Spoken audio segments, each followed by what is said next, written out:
हूं श्वेता सिंह और आप देख रहे हैं आज तक। दुनिया में सबसे ताकतवर क्या होता है? नहीं कोई बम नहीं, कोई मिसाइल नहीं, कोई हथियार नहीं। दुनिया ताकतवर होता है विचार, और विचारों का जब टकराव होता है तो हर भ्रम छंट जाता है।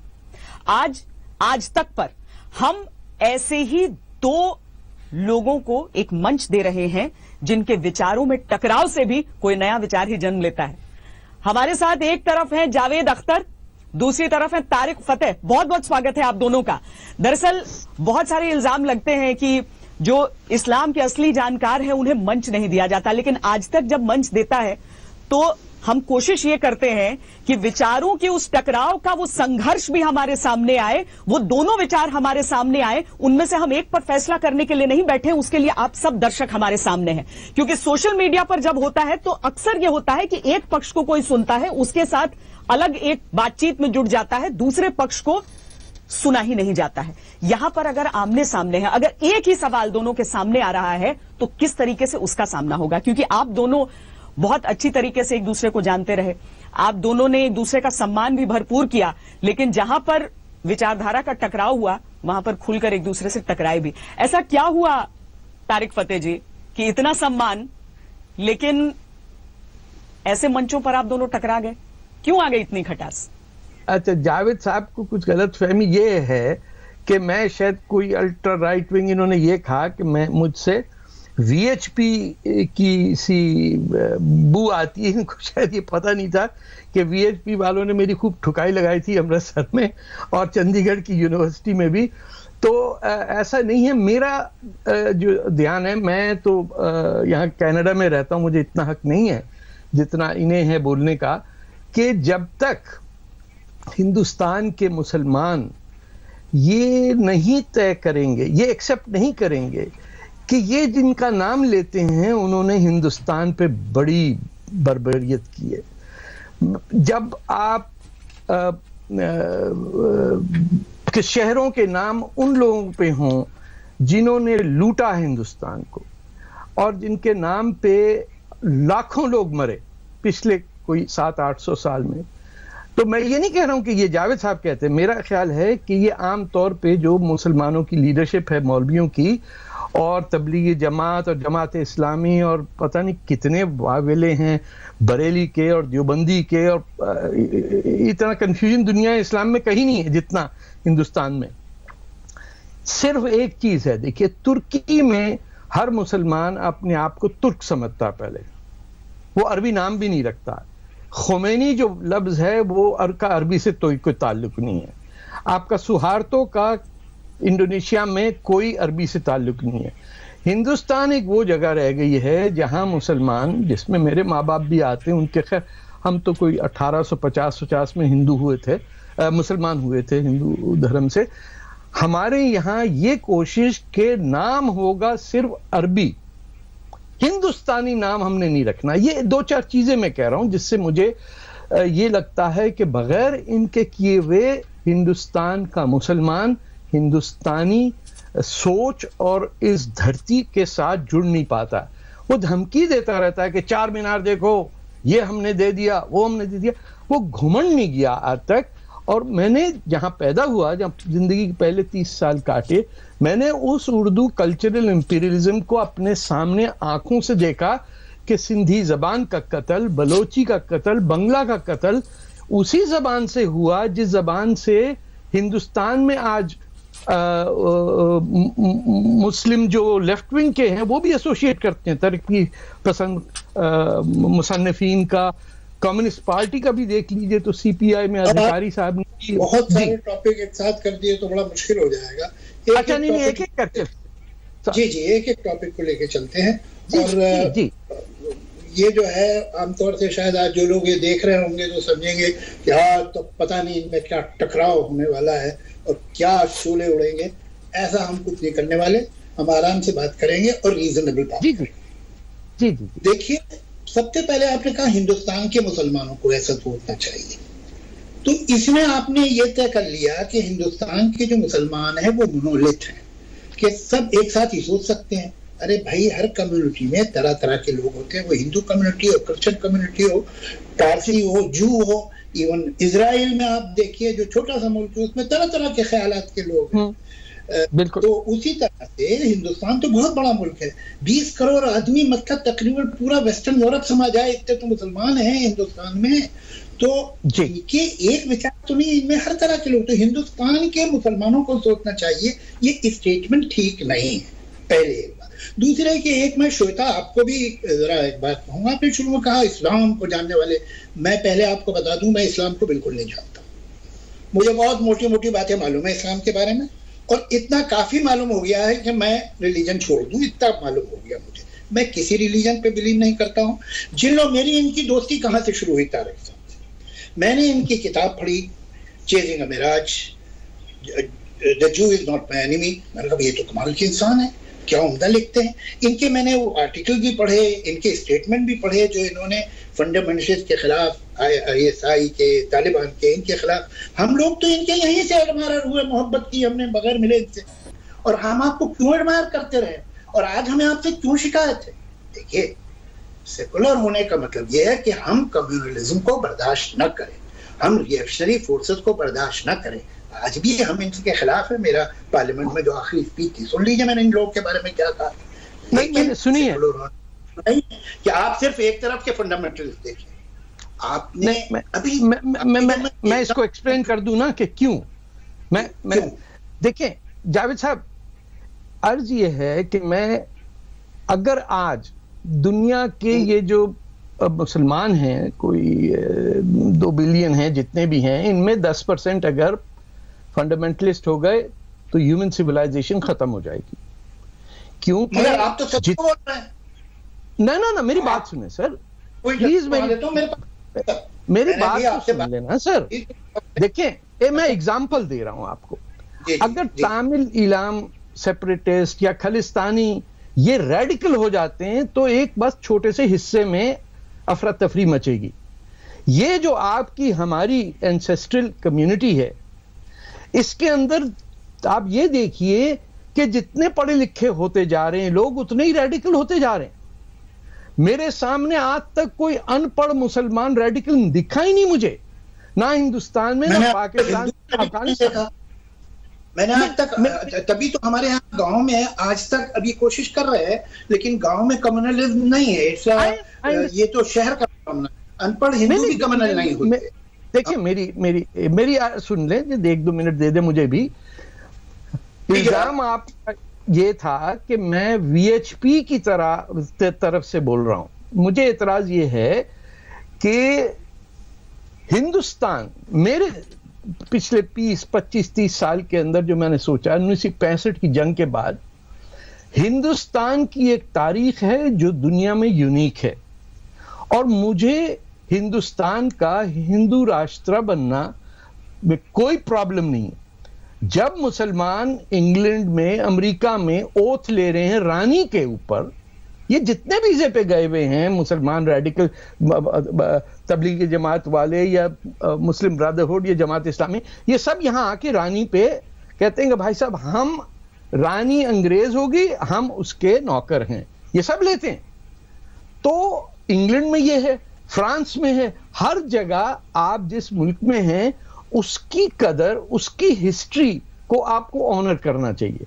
यह हमें याद रखना पड़ेगा कि हमें किसी ने बुलाया नहीं मुसलमानों को, हम यहां आए हैं, बाहर से आए हैं, चाहे कन्वर्ट हुए हैं, कुछ भी हुआ है, हमने तैमूर से लेके आज तक बड़ा जुल्म किया। हम मुसलमानों को कहना चाहिए कि ये लोधी गार्डन की स्ट्रीट नहीं होनी चाहिए, ये राजा जाहिर की होनी चाहिए।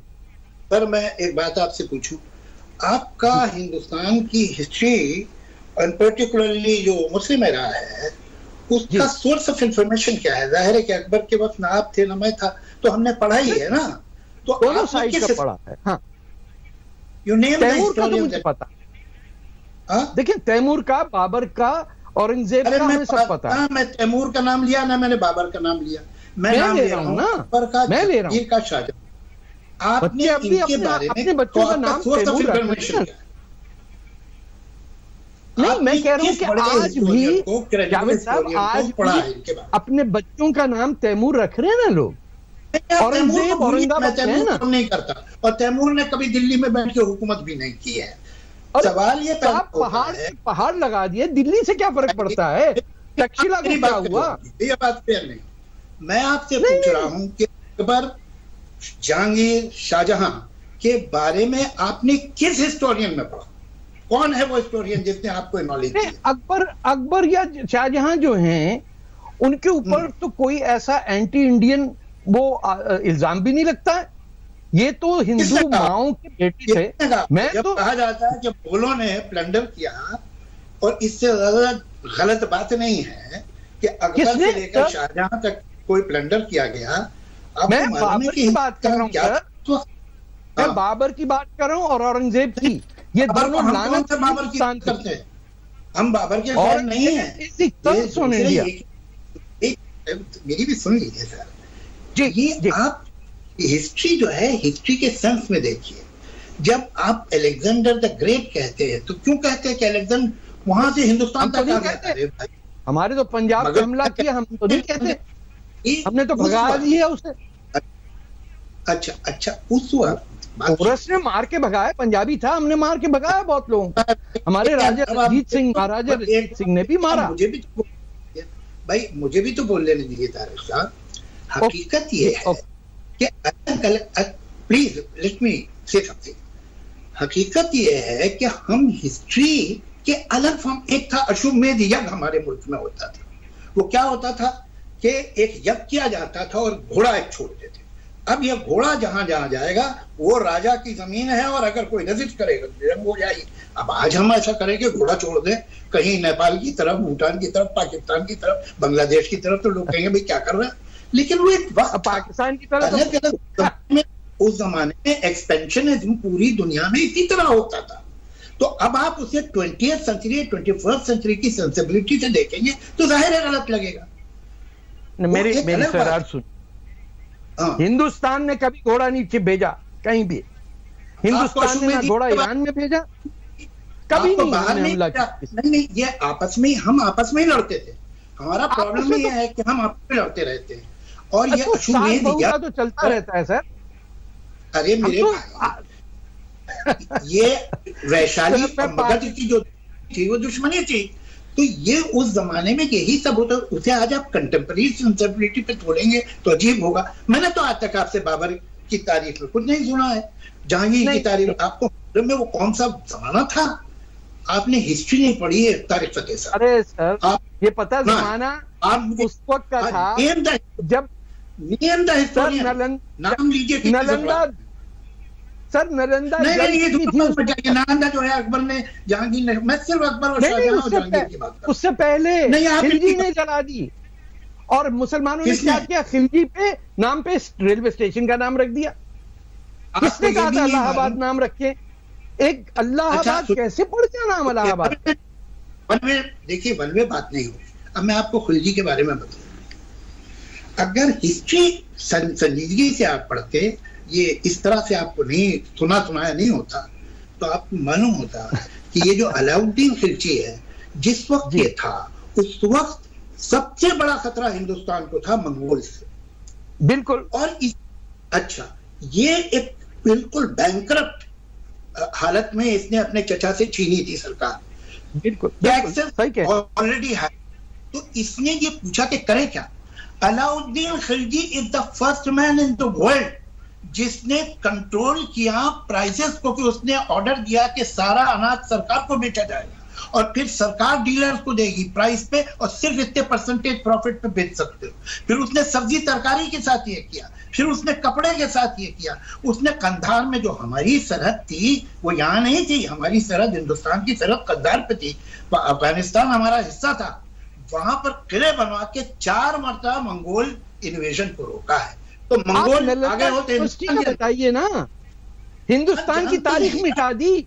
3 महीने तक यूनिवर्सिटी जलती रही, सारे बुद्धिस्ट जो टीचर्स थे वो भाग गए, 3 मिलियन बुक्स जला दी। अरे मंगोल क्या करती था? जब क्रिश्चियन मिशनरी ने हमला किया था ग्रीस पे, तो उन्होंने सारा लिटरेचर जला दिया, सारी लाइब्रेरी जला दी। लेकिन आज आज आप उन्हें ब्लेम करें, तुमने ये यूनिवर्सिटी जला दी, तुमने वो पूरा। हाँ? फैक्ट ये है कि अरिस्टोटल, प्लेटो, ये तो बच गए अपने ट्रांसलेशन की वजह से, वरना उन्होंने तो क्रिश्चियन मिशनरी ने सब जला दिया था उनका। आप तो वो तो बगदाद में हुआ, वो दिल्ली में तो नहीं हुआ ना। जावेद जी, एक सवाल जिसको लेकर बहुत ज्यादा चर्चा चलती है और बहुत ज्यादा आजकल लड़ाई सी चलती है सोशल मीडिया पर, वो है कि क्या कोरोना के समय में तबलीगी जमात का नाम लेना उनका percentage of patients, overall patients में बताना, क्या ये कोरोना को कम्युनल बना रहा है? इस पर मैं आप दोनों की राय एक एक करके जानना चाहूंगी। देखिए, मुझसे किसी ने इससे पहले भी सवाल पूछा था, जो लोग कोरोना को कम्युनलाइज कर रहे हैं वो पहले ही से कम्युनल थे, वो कुछ कोरोना से कम्युनल नहीं हो गए। ये बीमारी कोरोना तो अभी आई, वो कम्युनल की बीमारी उनकी पुरानी है। और ये जो इन्होंने किया है, इन्होंने ये जो क्या नाम है इसका, जमात, कौन सी जमात है ये? तबलीगी जमात। ये सब एक ही है सर। और क्या इस पर करें, इनको कोई अकल है? और ये फैनेटिक लोग हैं, इन्हें समझता है जो होता है अल्लाह की मर्जी से होता है, तो हम तो अल्लाह को खुश कर रहे हैं, तो हमें क्यों होगी ये बीमारी? और यही बातें जो हैं, मतलब जो वर्ल्ड में आप देखेंगे जो एक्सट्रीमिस्ट क्रिश्चियन हैं, उनका भी ये हाल है। तो ये जो एक्सट्रीमिज्म है, अच्छा, इस तरह की बेहुदा बातें होती है, और ये गैर जिम्मेदारी की बात थी। और इसमें बिल्कुल जो लोग पकड़े गए हैं ठीक पकड़े गए हैं और पकड़े जाने चाहिए। लेकिन आप ये कहें कि हिंदुस्तान में कोरोना सिर्फ उस 2 दिन की वजह से पैदा हो गया, ये गलत है, ये एग्जैजरेशन जरूर हुआ। नहीं, कोई नहीं कह, ये तो कोई नहीं कह रहा सर। 30% के हिसाब से बात हुई ना, कोई नहीं कह रहा कि उन्होंने किया। जिन लोगों की सर ये यहाँ टोरंटो के अंदर तबलीगी जमात बैठी है, यहाँ अजानें शुरू हो गई लाउड स्पीकर पे, लोग डरे बैठे करने यानी लोग आपने भूलिए, ये गैर जिम्मेदारी की बात थी, गलत बात थी, इट वॉज ऑलमोस्ट क्रिमिनल। और लेकिन उसकी वजह से आप हर हिंदुस्तान के मुसलमान सड़क पे, वो बेचारा ठेला बेच रहा है, सब्जी बेच रहा है, झूठे फेक जो के प्रूव हुए, और वो आपने भी भेजे हैं कई तरह के साहब ये मिला रहा है, वो खुद कह रहा है कि मैं पेशाब फेंक रहा हूँ केलों के ऊपर, वो झूठे कैसे हो गए? वो तो खुद कह रहा है आदमी, खुद आप वीडियो दिखा रहे हैं कि एक औरत को पिटाई हो रही है, पथराव हो रहा है ऊपर से, वो औरत भी मुसलमान थी, तो इंदौर में नहीं किया। अरे एक मिनट, एक तो वो कह नहीं रहा, उसने जो वीडियो उसमें वो अपना ये पर्टिकुलर क्या जुर्म किया वो नहीं बोल रहा। एक दूसरे के एक बुढ़े कमजोर से आदमी को पकड़ के आपको क्या उससे मनवाना? जॉन एफ कैनेडी को असैसिनेट उसने किया था, मनवा देंगे हम? ऐसी क्या बात बन जाएगा और कहेगा हाँ जी मैंने किया? क्या तो सर वो जो बैठी हुई औरतें, उसके बाद उन्होंने शाहीन बाग पे जो बैठी थी, शाहीन बाग पे जो बैठी थी, वो तो बुढ़ी नहीं थी, वो तो बैठी सड़क रोक रही थी ना। या तो आप जाते कहते कि सड़क से उठो, वबा फैल रही थी, ये औरतें उसी वक्त थी। और आपको मालूम नहीं है कितना प्रॉब्लम हो गया। आपको एक बात बताऊं, आपने कई बार अपने इंटरव्यू में कहा कि अगर मुझे इंडियन सिटीजनशिप दे दी जाए तो मुझे कोई आपत्ति नहीं है, दे, ये मैंने सुना है अपने कान से। अब आपको नहीं मिल सकती, ये की वजह से, चूंकि आप मुसलमान हैं, आपका नाम है तारिक फतेह, तो आपको आज अगर अप्लाई करेंगे तो सर ना मुझे मिल सकती है। देखिए ये सीए पढ़ाओ तो आप ये नहीं कहते, सीए कहते हैं अब आप ना, आपने बात किया, मुझे जवाब देने का हक है, मुझे जवाब तो देने दें, मैं भी उर्दू बोलता हूं थोड़ी बहुत। ये बात हुई है कि बंगाल में जो बैलेंस क्रिएट किया जा रहा था कि एक तरफ कश्मीर, एक तरफ केरला और तीसरी तरफ वेस्ट बंगाल, कि ये हमारे 30% वोट बैंक्स बनेंगे और इंडिया को जकड़ लेंगे। वो लोग जो 47 और 1971 में आके बैठे वहां पे और जिनकी कोई वो नहीं है सिटीजनशिप, उनके फैसिलिटेशन के लिए था, उन हिंदुओं के लिए। जहां तक ताल्लुक है, बरहमदाग बुगटी ने जब असाइलम चाहा इंडिया में, तो इसी हुकूमत ने रिफ्यूज किया, और मैंने क्रिटिसाइज भी किया कि आज बरहमदाग बुगटी से ज्यादा डिजर्विंग कोई है ही नहीं, जो बेघर बैठा हुआ है यूरोप के अंदर, चाहे वो कांग्रेस की गवर्नमेंट हो या बीजेपी की। मैं एक बात बता दूं कि आपके यहां अफसरशाही है, हजारों के साथ सेक्रेटरी बैठे हुए हैं, कोई काम का काम होने नहीं देते। उनको सिर्फ यह है कि रिटायरमेंट पे घर का मिलेगा, और पूरी कौम बर्बाद कर दी आपने कि आप पाकिस्तान से अपना गिलगित बल्तिस्तान नहीं ले सके। ये तो आपका मुल्क है, गिलगित बल्तिस्तान कैसे छोड़ दिया आपने? जो है वो ठीक चल रहा है। आप एक बात देखिए, परफेक्शन कहीं नहीं होता, लेकिन उसके बावजूद जब आप देखेंगे एशिया को चारों तरफ, तो जितनी डायनेमिक डेमोक्रेसी हमारे मुल्क में है वो कहीं नहीं मिलती। जो हमने इंडस्ट्रियल प्रोग्रेस किया है, ये मत बोलिए कि हमारे अफसर कुछ नहीं करते। हम अपने अफसर से खुश हैं, और जो शिकायत होगी वो हम उनसे कर लेंगे। वो हम पाकिस्तानियों कैनेडियन से नहीं डिस्कस करेंगे, वो हमारा घर पाकिस्तानियों में। और जावेद साहब, पाकिस्तान में आप भी जाते हैं, मैं भी जाता हूं। मैं जाऊंगा तो मर जाऊंगा, आप जाएंगे तो हजारों लोग आपको जावेद भाई जिंदाबाद, जावेद भाई जिंदाबाद कहते हैं। हमें यह भी पता, और पाकिस्तान किसने बनाया उसका भी हमको पता है। सिंधियों ने नहीं बनाया, पंजाबियों ने नहीं बनाया, ना बलोच ने, ना पठान ने। ये यूपी, बिहार के और कम्युनिस्ट पार्टी ऑफ इंडिया ने बनाया। अधिकारी कमीशन रिपोर्ट पढ़िए आप। 20,000 मुसलमान आपने भेजे पाकिस्तान में कि मुस्लिम लीग को जताओ। आप पढ़ लीजिए। रिसेंट हिस्ट्री भी गलत है, पुरानी हिस्ट्री तो आप जानते नहीं। रिसेंट नहीं सर, 1946 में प्रोविंशियल इलेक्शन हुआ था। 1946 में मुस्लिम लीग 3 जगहों पे जीती थी जी, सिंध, बंगाल, पंजाब। यहाँ पर मुस्लिम जीती है, बाकी जगह हारी थी। तो हमारे यूपी में तो हारी थी। मैं आपको बताऊं, यूपी, मेरी बात सुनिए, यूपी में 90% सीटें मुसलमानों की मुस्लिम लीग जीती। क्या बात कर रहे हैं आप? बिहार में 90%, बॉम्बे 90%, मद्रास 90%, सारी सीटें मुस्लिम लीग को जीती। और कम्युनिस्ट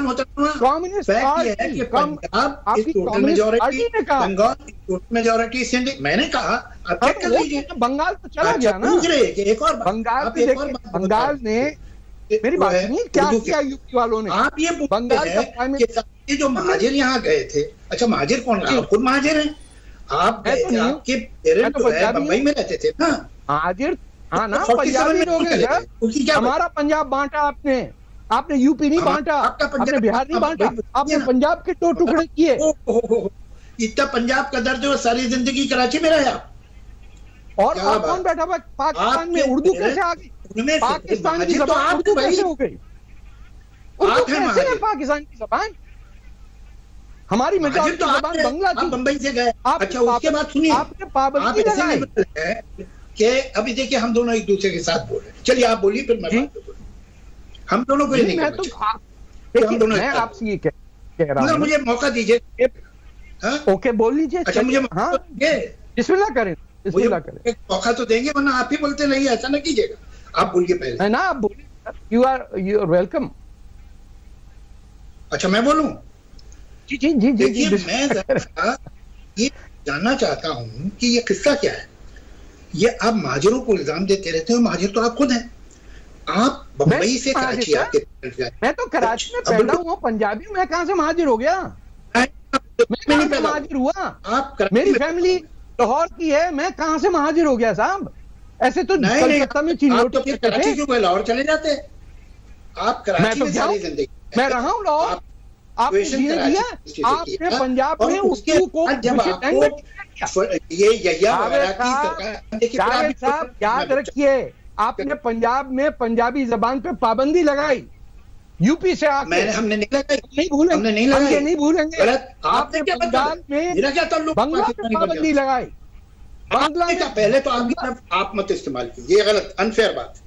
मैं एक इंडियन हूँ, मेरा क्या लेना देना है कि वहां किसने कौन सी जबान कहां से लगाई? तो ये इंडियन ही आए थे, और कौन आए थे? इंडियन आए थे ना कराची में। आप जो सिंध में कौन आया? सिंधी जबान पे पाबंदी किसने लगाई? अच्छा, पश्तो पे पाबंदी किसने लगाई? अरे मेरे भाई, अब आप मुझे बोलने देंगे? मेरी इजाजत है? सॉरी, इजाजत है? प्लीज। बिल्कुल, मैं तारीफ। अब मैं बोलता हूँ। हकीकत ये है कि 65% तकरीबन पाकिस्तान की पॉपुलेशन पंजाबी है। हकीकत ये है कि पाकिस्तान की फौज एक पंजाबी फौज, मुस्लिम फौज है। वो उर्दू आज से नहीं बोल रहे हैं, पंजाब उर्दू पार्टीशन से पहले से बोलता था। हमारे जितने पंजाब से, अरे भाई एक मिनट कंप्लीट करने दीजिए ना मुझे बात। जो पंजाब से हमारे यहाँ भी रेफ्यूजी आप लोगों ने भेजे, शरणार्थी वहां से उनको भेजा आप लोगों ने, वो आज तक बेचारे उर्दू लिखते हैं। हमारे मनोज जी, धर्म जी, अमरीश पुरी, ये सब वहां के लोग थे, वो आज भी उर्दू लिखते हैं। प्राण साहब उर्दू लिखते थे, सारे उर्दू ही जानने वाले। आज आप दिल्ली में किसी भी रेफ्यूजी फैमिली से पूछेंगे तुम्हारे दादा कौन सी जबान लिखते पढ़ते थे, कि जी हमारे ग्रैंडफादर या ग्रेट ग्रैंडफादर टाइम गुजर गया। हम बाकी पंजाबी जो थे इडियट थे, बीच में बोल, नहीं नहीं नहीं, ये नहीं, ये गलत बात। पहले मेरी बात पूरी सुन। तो पंजाबी तो उर्दू पढ़ता लिखता पहले से ही था। उर्दू में 20वीं सेंचुरी में मेजर कंट्रीब्यूशन पंजाबियों का है। मैं तो यूपी का हूं, लखनऊ का हूं, मैं आपको बोल रहा हूं, मैं लखनऊ का उतना बड़ा कंट्रीब्यूशन नहीं मानता जितना पंजाब का। जो और पार्टीशन से पहले कितने बड़े बड़े राम सिंह बेदी, कृष्णचंद्र, फैज अहमद नदीम कासमी, ये सब पंजाबी तो थे। तो पंजाब में तो उर्दू पहले से थी, उसको कौन इंपोज करेगा? एक दूसरे लियाकत अली खान जो यूपी का था, जब भाई ये देखिए, अब ये फेयर बात नहीं है, मैं तो चुपचाप सुनता हूं आपकी बात, आप बीच में बोल रहे हैं। लियाकत अली खान जो महाजन था, जब उसको गोली मार दी गई, उसके बाद तो फिर पंजाब का राज हो गया और पंजाबियों का राज हो गया। आपने कितनी अनफेयर बात एक ट्वीट में मुझे कही कि साहब उर्दू स्पीकिंग पंजाब पाकिस्तानी फौज, जिसे टिक्का खान और यहिया खान उर्दू स्पीकिंग जनरल थे, ये इसलिए गए कि उर्दू बोलते थे। ये मुस्लिम पंजाबी हैं और मुस्लिम पंजाबी अपने आप को सच्चा पाकिस्तानी समझता है, बाकियों को समझता है ये माइनॉरिटीज हैं, they should second grade citizen, चाहे वो सिंधी हो, चाहे वो पख्तून हो, चाहे वो महाजिर हो। ये आप तो पंजाबी है ना, और आप मुसलमान हैं और आप पाकिस्तानी हैं, आप जवाब दीजिए। हाँ, उसमें सिलसिला ये है। तारिक फतेह साहब, तारिक फतेह साहब, मैं इसके जवाब के साथ अगर हम इस जगह पर भी आए कि एक शब्द बहुत पूरी दुनिया में सुनाई देता है और वो है इस्लामोफोबिया। अब अगर आप दोनों इस पर अपनी राय बता सकें कि इस्लामोफोबिया हकीकत है या एक औजार के तौर पर इस्तेमाल किया जाता है। मैं पहले अच्छा हल्का सा छोटा सा जवाब दे दूंगा। ये जो उर्दू का इन्फोर्समेंट है, जिसने फैज अहमद फैज को ये फोर्स किया कि उसने जिंदगी भर अपनी मादरी जबान में, और ना इकबाल ने, और जो पंजाबी में शायरी करता था उसे क्या कहते थे, इलाकाई शायर, यानी जाहिल आदमी, गांव का आदमी। आपने वो स्ट्रक्चर क्रिएट किया उर्दू का अंग्रेज में, महाराजा मेरी सर, पंजाबी उर्दू पढ़ता है तो मैं क्या करूं? ये मेरा उत्तर है क्या? अगर वो अपने स्कूल में पंजाबी नहीं पढ़ा, रंजीत सिंह क्या हमारे हिंदुस्तान वाले जिम्मेदार है? वो आप सोचिए, हमें पाकिस्तान की प्रॉब्लम से क्या अब बता रहा हूं, लियाकत अली खान आए नहीं, लियाकत अली के बाद लियाकत अली को मरे सेंचुरी से ऊपर, आधी सेंचुरी से ऊपर हो गया। उसके बाद आप पंजाबी हुकूमत कर रहे हैं। पंजाब में पंजाबियों की हुकूमत है ना, किसकी हुकूमत है? मुसलमान पंजाबी हुकूमत करते। आप ठीक कर लीजिए, किसने रोका? जावेद साहब रुक जाए ना एक सेकंड, जवाब तो सुन लें आप। जब आप आके लियाकत अली खान समझे ना, मैं ना मेरे माँ बाप आए, आपके माँ बाप है, मेरे माँ बाप नहीं गए। तो आप तो बोलिए मत मुझे क्या आप सबसे बड़ा पार्टीशन में कम्युनिस्ट पार्टी के थ्रू काम किया है, ऐसी बात नहीं है, जो जाने दे। हमने मेरे बाप की नज़र में क्या है, आपने ये सब क्या आपके बाप का नहीं पता? मेरे बाप की नज़र में अगर वो पढ़ के आपके आप आंसू ना, देखिए आप वही बात कर रहे हैं तो गांधी जी ने कहा था कि मुसलमान इज अ बुली, वही बात आप कर रहे हैं, बात नहीं करने दे रहे आप। मैं जिंदगी भर में गांधी जी ने एक कभी अपनी अर्ली एज में एक बात, हजारों अच्छी बातें कही, वो आपको याद नहीं है? आपको ये अरे बहुत याद है, मेरा तो नाम गांधी है, मेरा तो निकनेम गांधी है घर में। मैं आपसे बता रहा हूं कि जो हालत की है, मतलब आपकी गांधी जी ना, मेरी बात सुने ना, लियाकत अली खान पाकिस्तान में पैदा हुए, ना मोहम्मद अली जिन्ना, दोनों इंडिया से आए। और पाकिस्तान में लियाकत अली खान ने उर्दू नाफिज की, और कहां कैपिटल बनाया? ढाका में नहीं, जहां मेजॉरिटी पाकिस्तानी थे, वहां सैयद सोहरवर्दी की एंट्री बैन की, और बंगला पे पाबंदी लगा के उर्दू जबान नाफिज की, जो आज तक 1952 जनवरी 8 का दिन मनाया जाता है यूनाइटेड नेशन में of the mother international mother tongue day. आपने सिंध में सिंधी जबान पे पाबंदी लगाई लियाकत अली खान ने। सारे ये आपके जो सिविल सर्वेंट्स थे भर के आए, फिर उसे डाला गया। तो अब ठीक है, तारिक फतेह साहब, हम पाकिस्तान से निकलकर अपनी बड़ी चर्चा, पाकिस्तान को छोड़ दें अभी। तारिक फतेह साहब, नहीं निकल पाते। पाकिस्तान को छोड़कर मैं आपसे इस्लामोफोबिया पर आपकी राय जानना चाहती हूं। क्या यह हथियार के तौर पर इस्तेमाल होता है या यह सच में हकीकत है? इस्लामोफोबिया से तो मुसलमान डरते हैं साहब। ये अगर इस्लाम आ गया कहीं तो मुसलमानों का हशर क्या होगा? सीरिया के अंदर 5 लाख मुसलमान ने मुसलमान को मारा है। ये तालिबान किसको मारता है? ये जमीयतुल अहले हदीस और ये दियोबंद वाले और बरेलवी वाले किसको मारते हैं? हिंदुओं को मारते हैं? नो, ये जुम्मे के जुम्मे दुआ मांगते हैं हर इंडिया की मस्जिद में, या अल्लाह हम मुसलमानों को फतह नसीब करे कौमुल काफरीन से, और आप उसको टैक्स का पैसा देते हैं। इस्लामोफोबिया की बात कर रहे हैं आप। अब कितने लोग मारेंगे कि हम डर जाएं इस्लाम से? इमाम हुसैन को मारा आपने भगा भगा के, जो सिंध में महाराजा राजा जाहिद ने हमें पनाह दी, उसको काफिर कह दिया। आपका किस्सा क्या है सुनिए। एक बात तो आप मिलियन मुसलमान मारे, contradicting you, please understand it. First of all, ये जो उम्मा है जिसपे आपने लिखा है और हम तो आपकी बात की दाद दे रहे हैं, वो जो चेजिंग द मिराज है कि भाई दुनिया में कोई मुस्लिम ब्रदरहुड है ही नहीं, बकवास है। कोई उम्मा के पैन इस्लामिक ब्रदरहुड बकवास है। यही तो आपने कहा। मैं तो खुद कहता हूँ ये बात, मानता हूँ आपके, और मुझे बड़ी खुशी हुई कि आपने लिखी। अब उसके बाद तलवार है वो नहीं मानता, वो मार देता है। अभी नहीं चलेगा, अभी पहले मुझे पूरी बात करने दीजिए। तो उसके बाद एक सांस में आप ये भी कहते हैं जो कि हम दाद देते कि करेक्ट। उसके बाद अगर टर्की में कोई आदमी किसी पे जुल्म कर रहा है या कोई आईसिस वाला मार रहा है तो आप मुझे क्यों बोल रहे हैं? मेरा क्या तो नहीं कह रहा।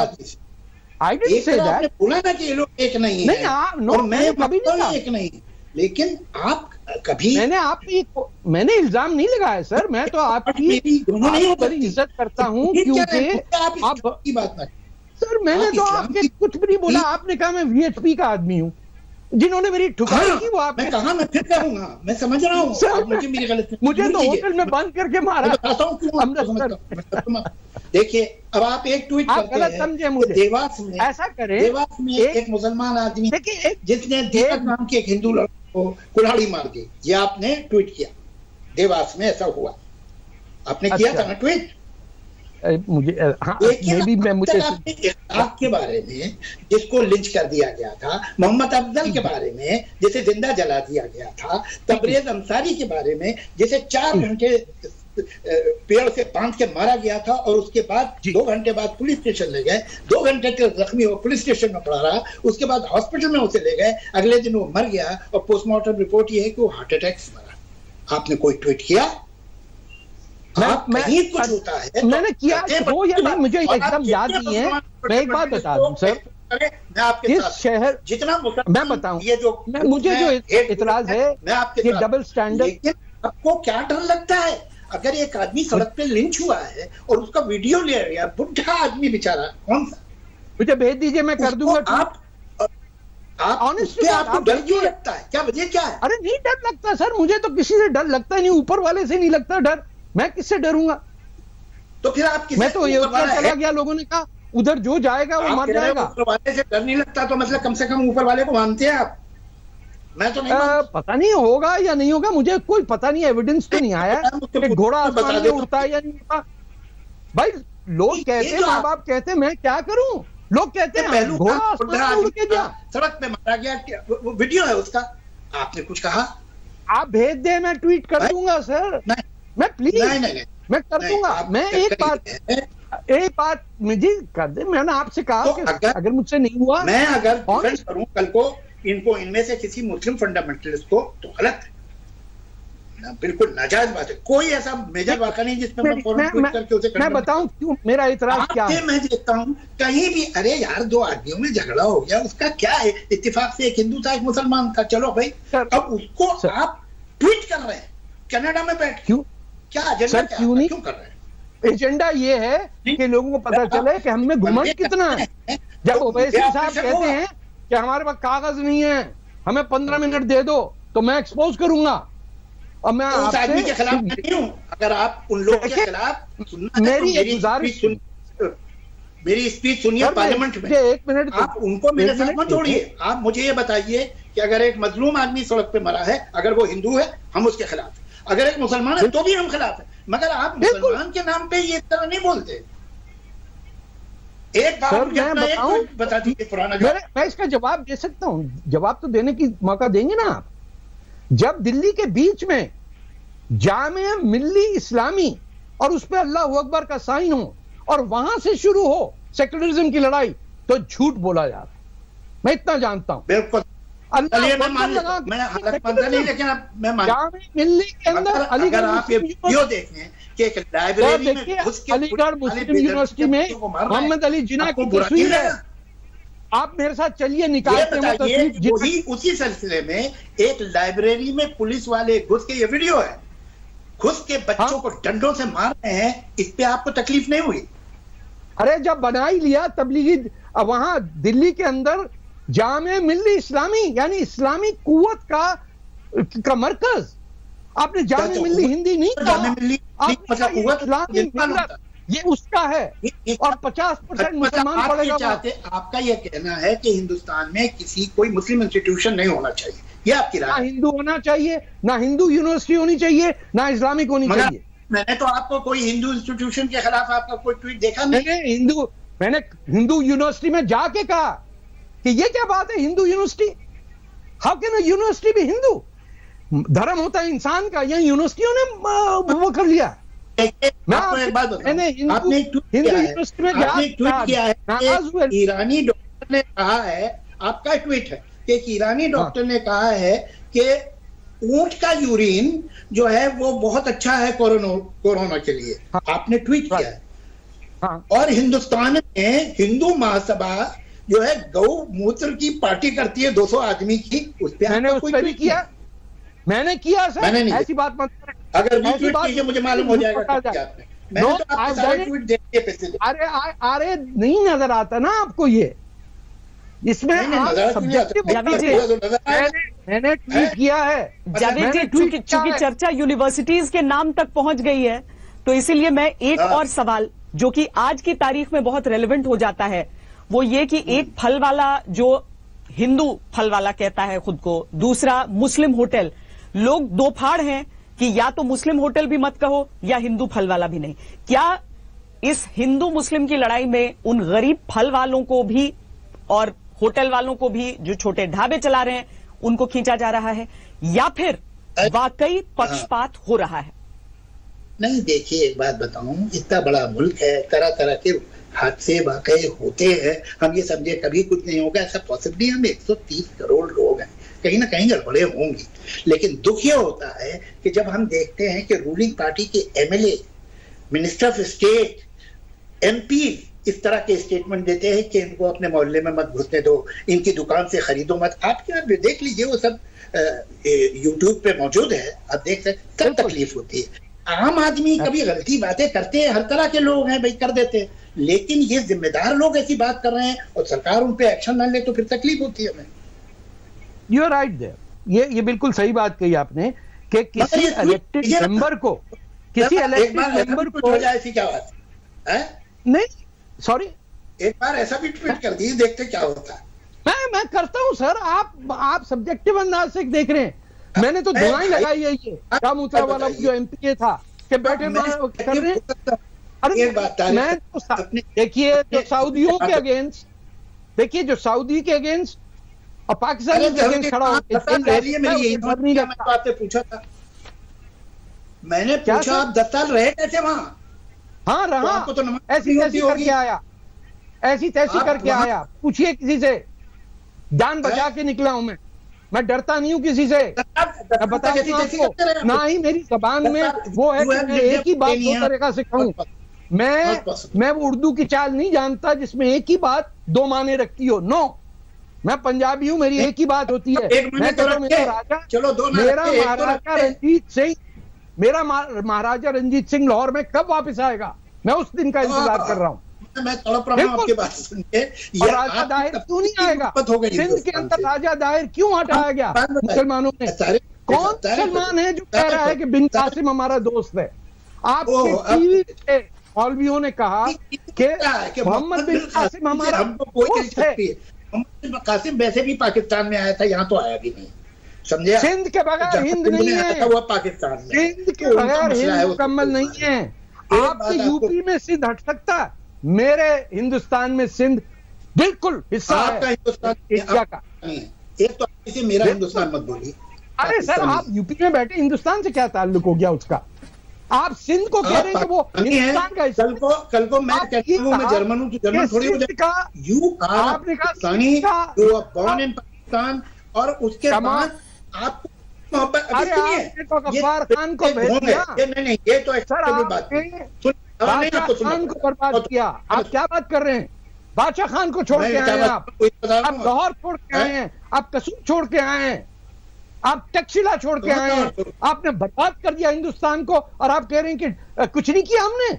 आपने कहा भी कि सिंध का हिंद से ताल्लुक नहीं है। जी, जावेद अख्तर जी माफ कीजिएगा, समय दरअसल खत्म और कैसे निकल गया है पता नहीं। मैं मुझे ये भी नहीं समझ में आ रहा है कि एक एंकर होने के बावजूद मुझे एक लिसनर होने में ज्यादा अच्छा लग रहा था आप दोनों की बातें सुनकर। लेकिन जावेद जी, एक सवाल आखिरी 5 मिनट में मैं एक सवाल पर आप दोनों से चर्चा चाहती हूँ। उसके बाद ये कनाडा चले गए, आप वो बात भी ले लें।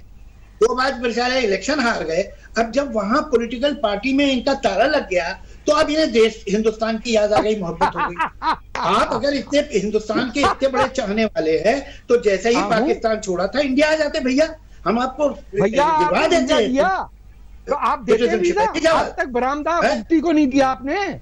आप जैसे लोग बैठे हुए हैं मुसलमानों को रोकने से। आप बैठे हुए कि ये हमारी ठेकेदारी है, हम मौलवी हैं, हम नहीं आने देंगे किसी को।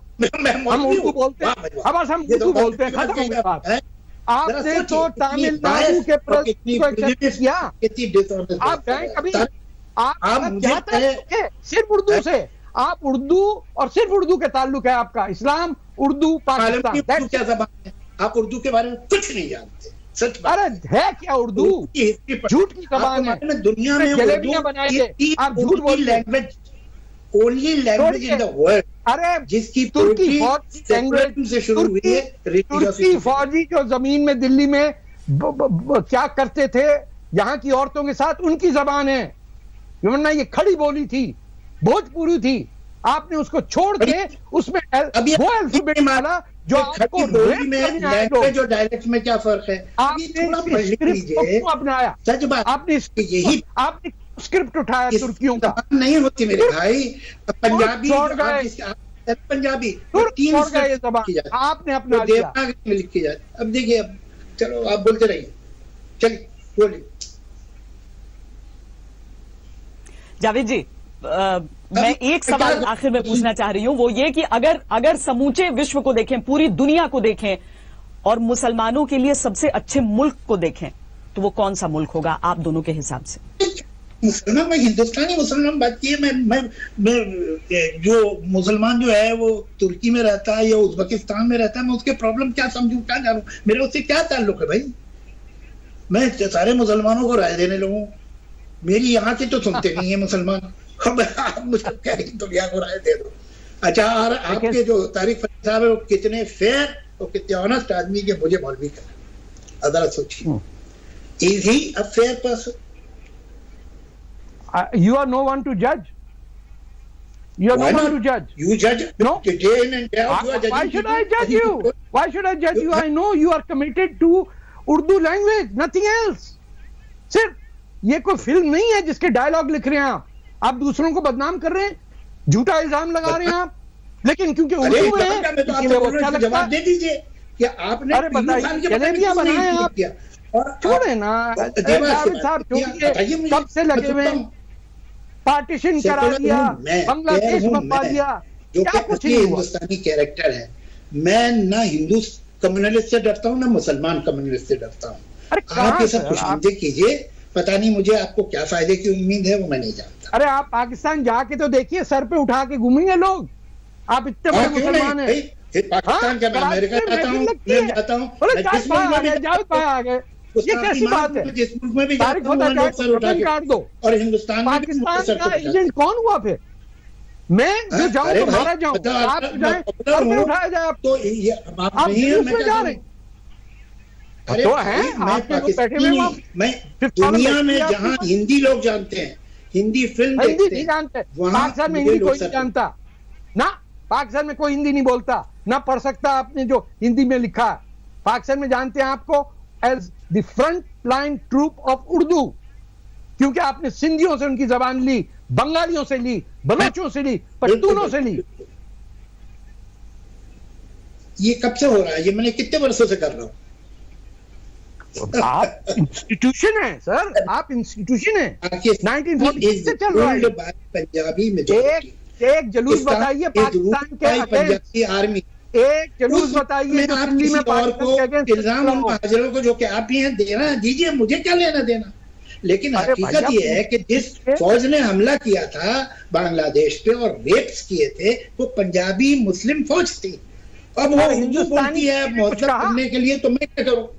ना भाई मैंने थोड़ी उनसे कहा कि तुम उर्दू पढ़ा किसी हिंदुस्तानी ने एक वर्ड बोला, वो जो प्रेसिडेंट थे आपके उस वक्त, उन्होंने इंदिरा गांधी से कहा इट्स एन इंटरनल मैटर, मारने दो बंगालियों को। कौन से? Not a single Indian, Fakhrul Ahmad जो थे, not a single Muslim leader condemned Pakistan for killing Mukti Bahini. जब जीत गया हिंदुस्तान तो सबने नज़्में लिखी। आपने कहा कि साहब इन्होंने जो नज़्में लिखी होंगी, इन्होंने जो नज़्में लिखी होंगी वो तो फतेह के बाद लिखी होंगी। चलो फतेह के बाद ही लिखी, हालांकि ऐसा नहीं था। फैक्ट तो ये है कि प्रीतीश नंदी जो हिंदुस्तान का मशहूर राइटर और जर्नलिस्ट है, और कैफी साहब, while the war was on, वो वॉर जोन में चले गए थे तुम, है ना? वॉर नहीं, मैं वॉर जोन की बात ही नहीं कर रहा हूं, मैं उस कत्लेआम की बात कर रहा हूं जो वॉर से पहले हुआ, जब पाकिस्तानी फौज थी। मुझे एक बताइए मुक्ति बाहिनी का वर्ड, शब्द यूज किया हो किसी ने? एक नहीं था हिंदुस्तानी मुसलमान लीडर, सब पाकिस्तान के झंडे छुपाए बैठे थे। अब भी मिल जाएगी पुरानी दिल्ली में, जाके देख लीजिए। आप सही नहीं कह रहे, आप सही नहीं कह रहे, इसलिए कि सर मुझे पता है, देख के आया हूं। आप एक पाकिस्तानी होके हिंदुस्तान के कोई भी लोगों को इल्जाम लगाएं बांग्लादेश पे, जाति पे, तो अजीब बात। ये आपकी फौज थी जिसने जाके बांग्लादेश में रेप्स किए, ये आपकी फौज थी जिसने बांग्लादेश के लोगों को, हमारा फौज ने तो जाके बचाया है। साहब, जावेद अख्तर जी, बहुत बहुत इतना ही समय है हमारे पास आज इस चर्चा के लिए। हालांकि हम ब्रेक के बिना लगातार ये चर्चा करते रहे। आप दोनों की जो राय रही वो वाकई एक एक शब्द सुनने के बाद लोग अपनी विचार खुद बना सकते हैं। बहुत बहुत धन्यवाद। लेकिन यह कि मैं जरूर उम्मीद करता हूं कि अब फ्यूचर में आपके ट्वीट्स थोड़े से फेयर होंगे। बिल्कुल होंगे सर, आप आइए, चाय पिलाएंगे आपको। चलिए इसी चाय पर आप दोनों की चर्चा हो, आप दोनों की मन की बात भी हमने सुनी, चूंकि चाय से अंत कर रहे हैं। बहुत बहुत धन्यवाद हमसे इस पूरी बातचीत के लिए। नमस्कार, मैं हूं अंजना ओम कश्यप। हमें उम्मीद है ये वीडियो आपको पसंद आया होगा। लेटेस्ट खबरों के लिए यूं ही देखते रहिए आज तक, और इस वीडियो के पसंद आने पर लाइक, शेयर एंड सब्सक्राइब करना ना भूलें।